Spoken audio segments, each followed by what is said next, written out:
Welcome, friends, to a special edition of the Behind the Badge podcast. I'm your host, PIO Brendan Hurley. Sitting in with me for this Autism Awareness Month podcast is local podcast host and radio extraordinaire, Bill Moran. I haven't been in such a formal setting with you. Normally it's really casual where I do my podcast. This is lights and people and production. This is a big deal. Big time. Yes, I'm very impressed. Thanks for joining us. Very impressed. Well, thank you. Thanks for asking. Absolutely. And also with us, we have Lisa Ponticello from Autism Up. Thank you for joining us. Thank you for having me. And then we have Noah Smith, who is a student of our Full Life Academy program that we run with Autism Up. And thank you for joining us. Hey, it's a pleasure to be here. And this is my first time doing something like this. And, well, I honestly thought I would be more nervous, but I feel a lot calmer. And I think that's in part due to Autism Up. It's helped me really branch out and experience new things. So I think I'm more ready to handle real-world scenarios and other such things thanks to Autism Up and Full Life Academy. That's awesome. I've done multiple podcasts, and I'm extremely nervous right now, so you're doing better than I am. So we put this together because April is Autism Awareness / Autism Acceptance Month, so we wanted to do something special just to acknowledge all that, raise the awareness, increase acceptance, inclusion, all that stuff. So we just wanted to have a nice casual conversation about what is autism, what it means to us, how it's affected us, and what we at the Sheriff's Office are doing, to try to help out with that. So personally, I have an 11-year-old who has autism, so it's definitely touched my life, and that's what brought me into the community liaison program that the sheriff started to try to bridge that gap between the community and the sheriff's office. So I jumped right on that, and as we were talking before everything started, it's a nice change from the routine calls or the crime and all that stuff to go to different events and to work with Noah and all the other folks over through our program at Full Life. You just get to see a lot more fun side of the job. So I appreciate that. I don't know how much you want to share, but. No, my oldest son was diagnosed with autism. It was a little later. Usually diagnoses come pretty early in their life. He was 6. So you sort of felt like you were playing catch-up, but he would be more of the Asperger's, which I don't believe is really recognized anymore. No. But the social skills was a real big help when he went through Autism Up social skills. And it's always been a problem, right? Always trying to make friends and not having really the ability. I can remember he was in T-ball or something at 5 years old. And some kid getting so frustrated with him because he's going, if you hit the ball hard enough and it went to outer space, it would get so hot that the cover would melt off the ball. And this kid's looking at him going, but that can't happen. But in his mind, It was all about, that and time travel and these things. And it's unfortunate because I think sometimes we get frustrated. We don't understand. But I have a friend who's the head of the psychology department at St. John Fisher College, and he also does an awful lot of work in clinical study. And he wrote a book that helps where he worked with children and used video games, kids on the spectrum. And there was one child who took forever in the shower. Every day was an hour, and his parents were losing their mind that he was an hour in the shower. So they timed it to a video game, and they put the music on his phone, and he knew at the different levels what to do, and it shortened it to about 20 minutes. And Dr. Rice said to me, I believe that autism is the evolution of human beings. And when you think about some of the greatest minds we have today that are shaping our world, Elon Musk stood on Saturday Night Live and said, I have Asperger's or I have autism, right? So I think sometimes we need to look at it as almost a superpower, right? Absolutely, and I would say very similar, right? We've learned with my son that he's not a square peg that's going to fit in the round hole. Right. You don't try to force that. Right. You have to find what works for him, and when you find that, it's amazing what you can see and what's accomplished. Yep. Things at 11 that I haven't thought about. I mean, not that I'm that smart, but it's just things that you see and you're like, oh wow, it's in there. Do you ever go to a museum with your son? Oh yeah, absolutely. And they know everything. He loves the train museum. Yeah, we will spend 2 hours at the train museum just walking around looking at all and the things that he knows about it. Yeah. Oh, it's incredible. It is. Autism, honestly, I agree. It can be a superpower. Like, I like to think that I'm really creative when I'm coming up with ideas for stories and such, I want to be a writer someday. Yeah. And I think I'm really good at coming up with ideas, but I need to learn how to refine them. Build a whole story, not just a general idea. Mm-hmm. That's what I'm working towards at a Full Life Academy class, Readers Writers Workshop. And I would recommend it to any kid out there who has autism and wants to express themselves through words. I really would recommend it because it's a great experience. Did you want to share or no? I would be happy to share. Thanks for sharing that, Noah. Absolutely. I also have a son who is diagnosed with autism when he was about 4, and he is 21 now. So, I've been around the block a little bit here, and it's interesting. I just learn every day, every single day. But more importantly, what I've noted is that Alex, his name is Alex, he's learning every day, continues to learn. And where maybe a 21-year-old like my daughter, where she was at 21, he's not there yet.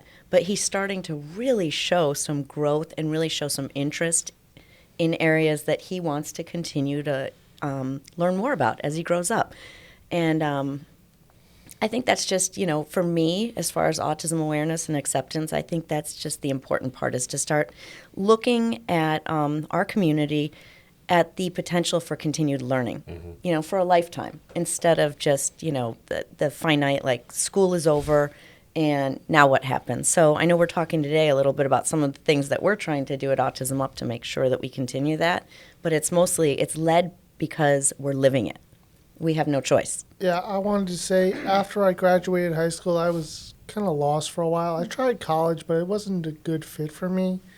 But Autism Up that's a good fit for me. It's really helped me find my way after high school, helped me keep learning, acquiring new skills, so forth. That's why I really love it. It helped me when I was lost.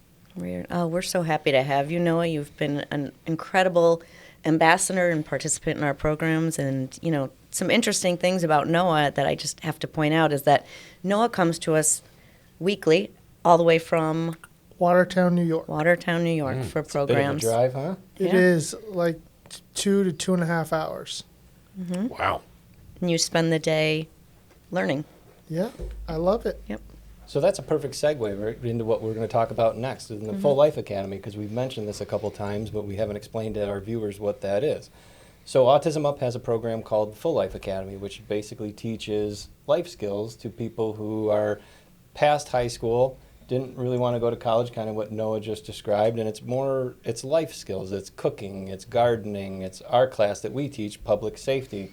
It's all kinds of different things that we teach. We do tours of the fire departments, we do tours of the courthouse, the sheriff's office, all different areas, right? And you learn now CPR at some of the courses. You learned, how to call 911, how to orient yourself if you're lost at a big event or in a park, right? We've gone through all of those basic life skills, just trying to reinforce that kind of stuff on our end. But that's all in teaming up with Autism Up. And Jean and I were talking the one day, and she was like, "Hey, what do you think about doing this?" And we luckily work for a sheriff who is open-minded and loved the idea, and we jumped right on it. So now we've been running this class for a couple of years now. And how many times have you been?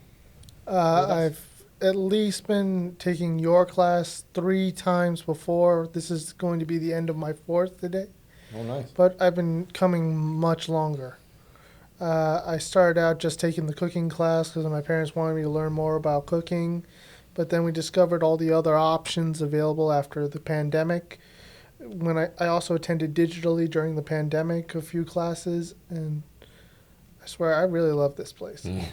And my mom, one time we went down there after the pandemic to straighten out some details, what I was going to be taking and such.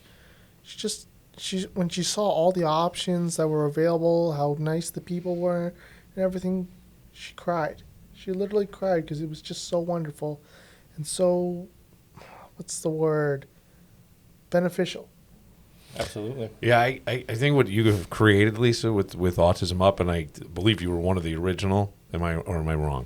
I've been there for a long time. Right, but I mean, I thought the whole idea kind of came out of like four moms trying to figure yep. out what, how to figure Absolutely. this. You really have given people a guiding light, right? To say you're not alone, and here's what we're doing, and we can't. You're normally shunned, right? The bus stops coming. What happens next? Exactly. So this is fantastic. I love hearing everything Noah's saying. Yeah. Thank you. I think we like to consider the organization and the parents that are involved as pioneers, really, because if it weren't for these individuals who stuck with it and continue to look at the trajectory, I mean, kids with autism grow up to become adults with autism. Right. Parents grow up. Yes. Siblings grow up. We had to figure out how we could build pathways that were meaningful, that were comprehensive, that were motivating, and that tied into what people wanted to learn. The whole thing about the square peg and a round hole thing. I mean, it's just, we were all facing it. So, yeah, that's what we've created here, I hope. For sure. I almost wish that I took the orientation class because you're saying, I go, that's a skill everybody should have, and I don't.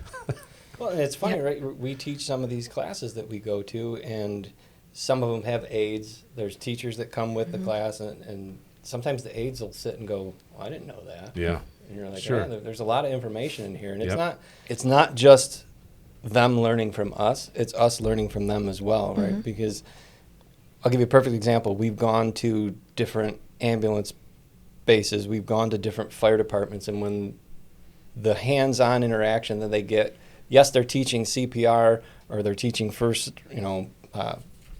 what's the word I'm looking for? CPR, basically. First aid. First aid, thank you. See, I'm always learning. Yes. I'm learning from Noah. Yeah, I They're- remember that. Right? I volunteered to be the practice dummy, sort of. Absolutely. And they're also learning because when they put them on a stretcher to show them, hey, this is what it's like if you're in an accident and you have a bad injury, they're learning, like, you can't just grab my arm and do this. You have to explain what you're doing. And they're learning right from the source how to handle it. And that is invaluable. Like, no one else has that kind of training. So they really appreciate us coming to them and saying, hey, can you teach our class some of this stuff? Because they're also learning, is the point I'm getting at. Yeah, I think it's a community effort, really. I mean, I think if we don't take what we're learning within the Full Life Academy or within Autism Up and then take it back out into the community, we're not growing. We're not learning. And so I think building community connections is how we're going to continue to build up skills, build up skills towards independence, build up a future. So the community relationships and the partnership we have with the Sheriff's Office is unbelievable. It's the perfect example of what we need more of. This is how we're going to get this area to start thinking differently about what it means to be different and what autism means and what we can provide back to the community. And I would say I don't know anyone else who's doing anything like this. And I've said it before. I've gone personally to trainings with departments from across the country, and they always have you say, hey, what's one thing that you guys are doing that nobody else is doing? And I always talk about the program, and people's mouths are just wide open. They're like, oh my God, we never thought of doing something like that. That's amazing. So it really is special. Getting to hang out with Noah and several others, it's a good time. You make those friendships, and again, we're really learning from them, because if there's that saying, if it hasn't touched your life, right? Yep. You know one person with autism or met one person with autism, you've met one person. It's a spectrum for a reason. Yes. And it's nice because we just have that broad spectrum of students. And each class, you're learning different things and seeing different things. And I always thought something that you can always learn, something that I think is a human condition that people talk about a lot and that is almost impossible, unconditional love. And I will tell you that sometimes there are people on the autism spectrum that have shown me it exists, but you learn that, right? I mean, I couldn't agree more. Right? I mean, That's unconditional great. love, because I don't think I'm capable. I really don't. I tried. I'll say it. It's a great thing. It sounds wonderful. It's a great T-shirt. It's but to actually be it, and I think that there's so many things that we look at and we try to put people in boxes, and that's not it. And think of even yourself. What interests you? What excites you? Find that for everybody where they fit. You know, I've always struggled with my oldest son. Because the one who's 16 months younger, and that was tough because it was almost like the middle guy became the older brother at times, right? There was sort of delayed learning and that sort of thing. And I remember at one point a Regents diploma was a big deal, and we weren't sure, could he get it, could he not get it, and he had to catch up, and he had to take 2 history classes, and we got a tutor and all this, and he loved it. And he did fantastically well, and writing really became a big thing for him. And he has been drawing superheroes and writing stories since he was a child. And one of the things that I'm really hoping happens in the future is I can build my company out that I can hire him and let him just do what he does. A little Because graphic design. yes, Yep. because there's a world there for that. Absolutely. And finding your niche and what you love to do, that's the greatest thing in the world.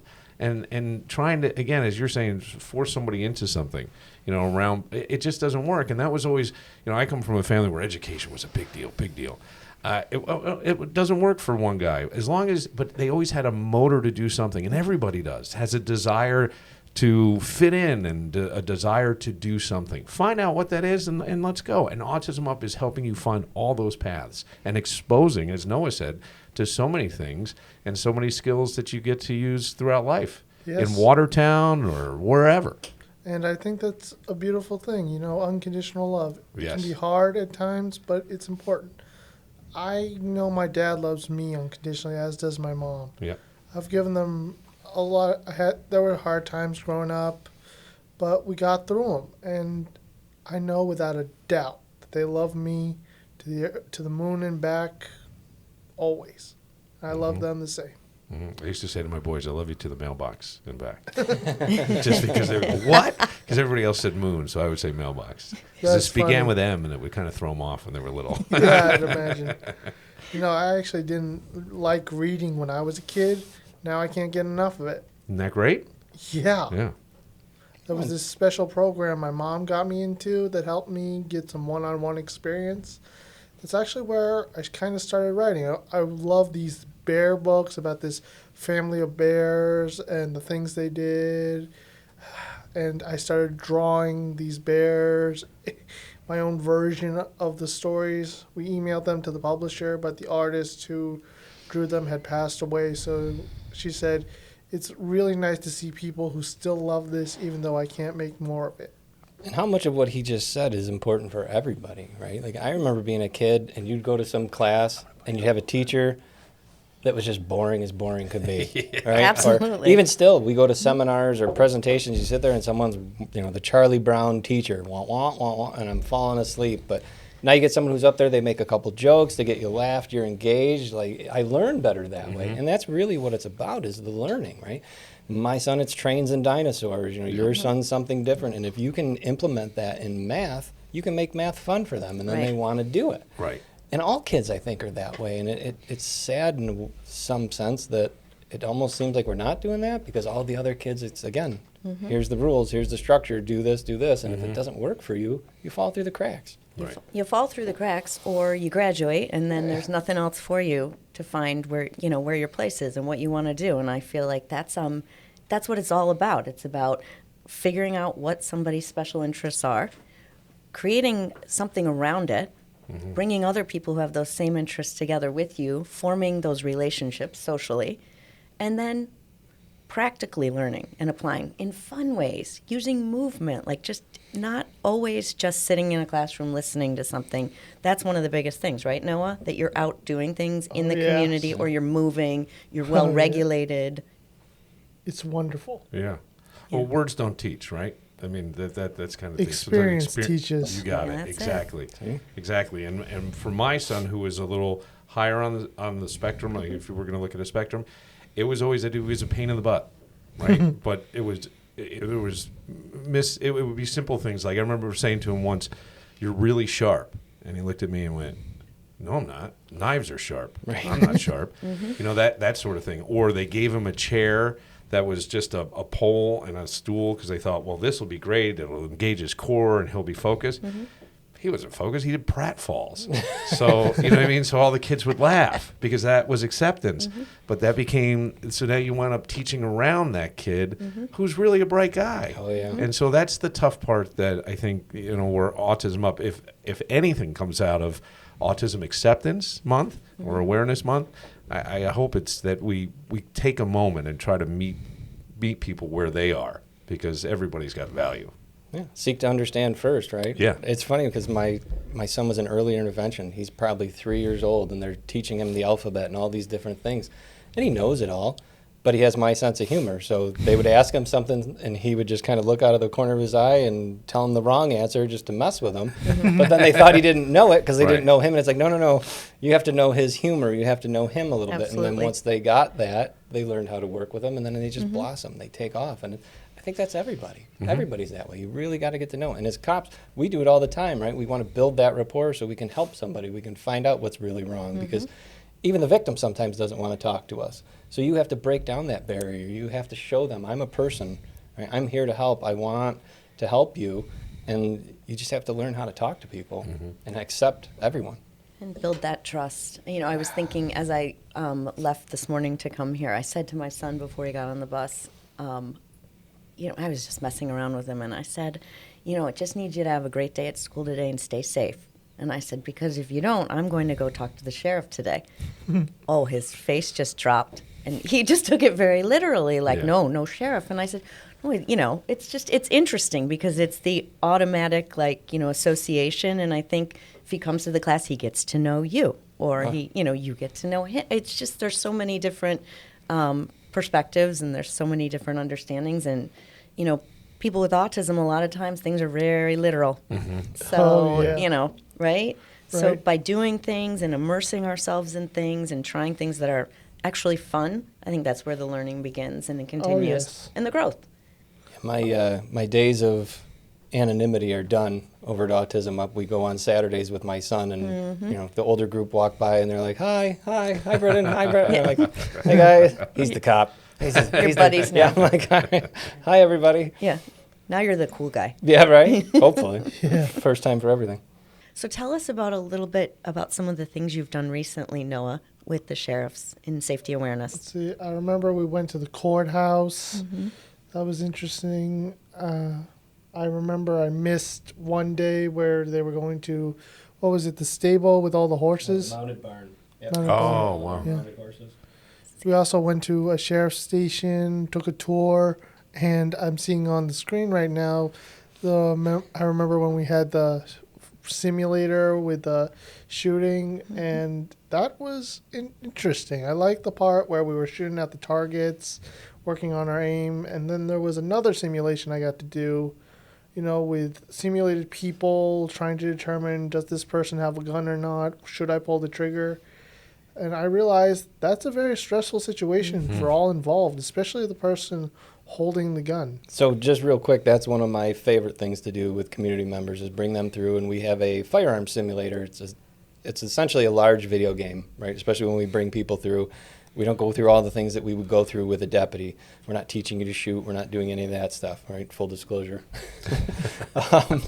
But it's a decision-making process, and it's a shoot, don't shoot, and there's a lot more to it than that. But you're bringing folks in and you're showing them a split second of what law enforcement officers do across the country, and it's really neat to open people's eyes and show them, you know, because everybody will sit and watch a video on social media and have a little bit of the background, and you know, just like Josh Allen, you'll sit and you'll judge him Monday morning quarterback. Why didn't he do this? Well, he couldn't see everything you could see, right? So when you show them, this is what you're responding to as a law enforcement officer, and this is the information you have, it really opens people's eyes up into how tough this job can be. So it's definitely one of the things that we enjoy sharing with the Full Life Academy there.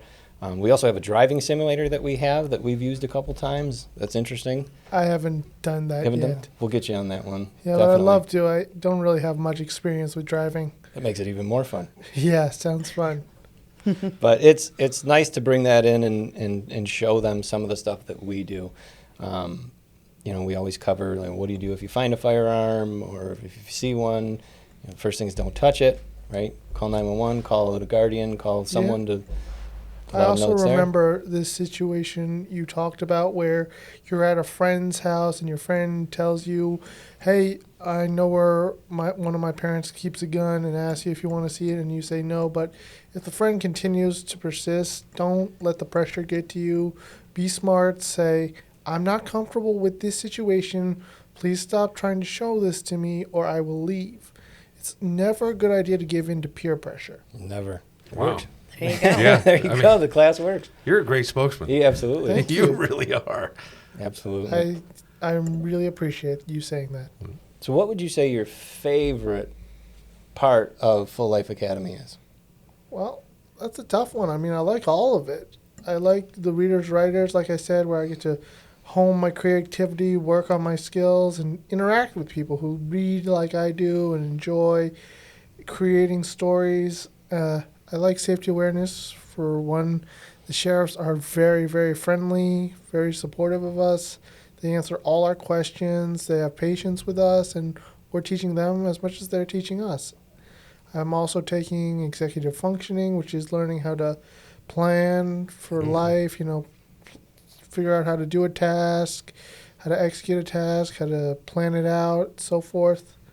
Time management, that kind of stuff. And I'm taking a fitness class where I exercise for an hour, and I love them all. And I'd honestly come here more if I could. That's awesome. This is all through Autism Up? It is. That's amazing. It is. That's the executive function. That's amazing. And you guys came up with all, because like Deputy Hurley said, I don't know anywhere else where this is happening. So this is all pioneered.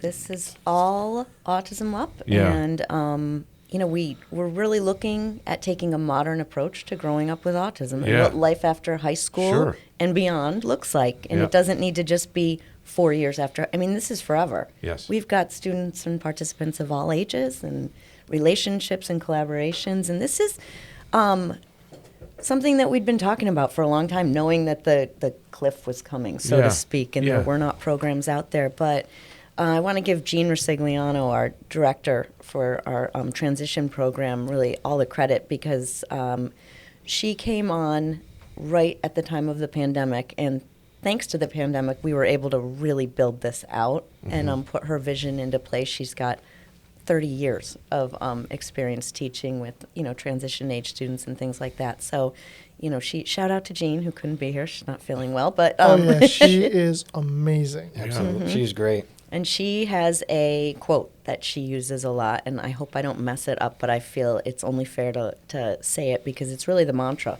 for this program. It's that we've been told he can't, she won't, she never will, and we're here to tell you that he can, he will, and I'm going to show you how.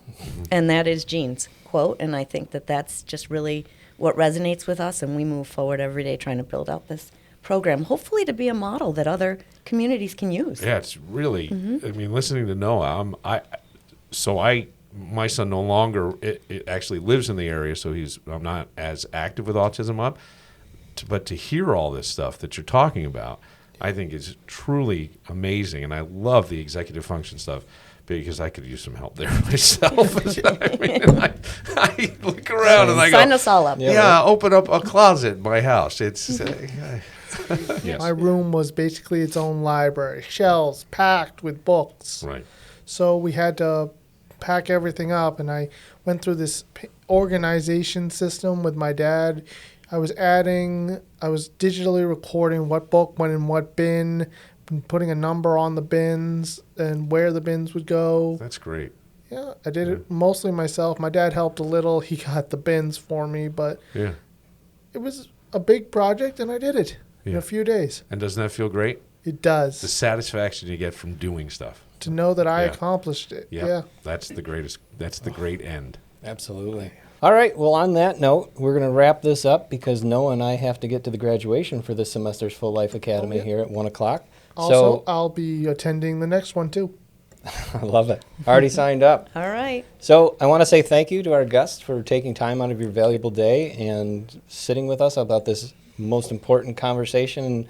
And just remember, support, inclusion, and acceptance awareness. Anything else? I recommend anyone with autism who feels a little lost and wants people to connect with, come to Full Life Academy, because it's a good place with great people. It's a positive environment, and I love it. Perfect. Couldn't be better. Right? Thank you, everybody. Thank you. Thank you.